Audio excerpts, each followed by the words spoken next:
Hi, it's Mark again, RPM, and if you are interested in these caliper covers, we wanted to make this video to show you how they install. Super easy.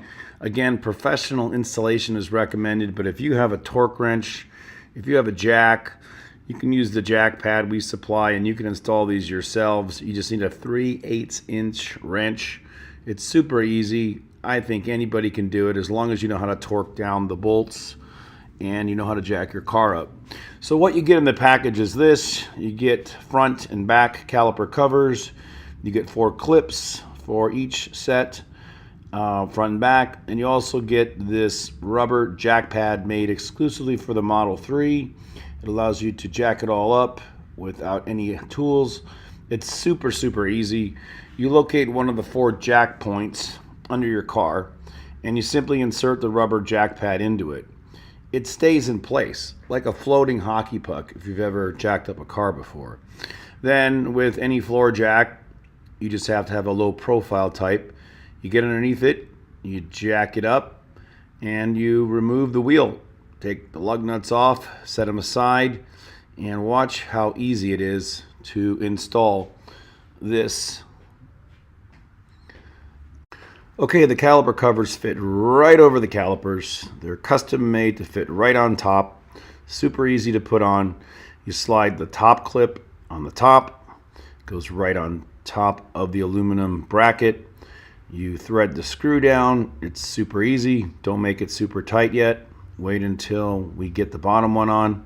Same thing. Slide the clip, stainless steel clip that is, over the aluminum red powder coated caliper cover, tighten it down, and that's it. Then we just tighten them up with a 3/8 inch wrench, make sure they're nice and snug, and you're set. It's that easy. The only thing we recommend double checking are the weights in the wheels. If you have anyone balance your wheels and they might have put a weight near the front, you might have an issue if it rubs. But again, that's only if the counterweight is put near the front face side of the wheel. Once these are on, we recommend you take the spacer gap that's included in your box and just make sure you have room between the caliper and the rotor. Or I should say the caliper clip cover and the rotor. And make sure it spins freely, make sure nothing's rubbing.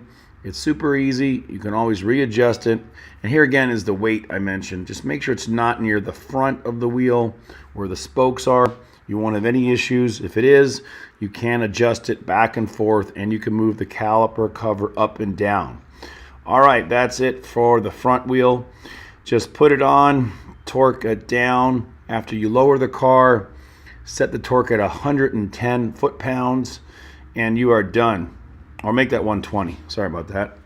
And then find the jack point for the back wheel, put the jack pad underneath it, and you'll be ready to go. Okay, with the rear caliper, we're gonna put the same clip on, and you have to force the nut down, or the stud and the washer. Force it down from the top, and it catches on the lip, on the upper horseshoe area. Same thing for the rear. You hook it around the rear, you push the clip up with the nut and the stud on it until it grabs. This is the trickiest part, and even that's not very tricky. Now also you'll notice alignment is very important up and down. The studs have to be perpendicular. So just remove the washer and the nut from the top and the bottom stud and put the plate on over the horseshoe caliper. If they don't line up, like in this example, it's because they're not parallel. They're not straight up and down over each other. Simple fix, just tug one towards the outside. It slides back and forth on that arm on the horseshoe. Try it again. If it still doesn't line up, it means you're not parallel. So you've got to get the nuts or the studs on the clips straight up and down on top of each other. Once you get that on and it's sturdy, it's not moving around, then just put the washer and the locking hex nut back on, tighten it down, and we don't want to torque them too much. You want to do the top a little bit, then the bottom, then the top.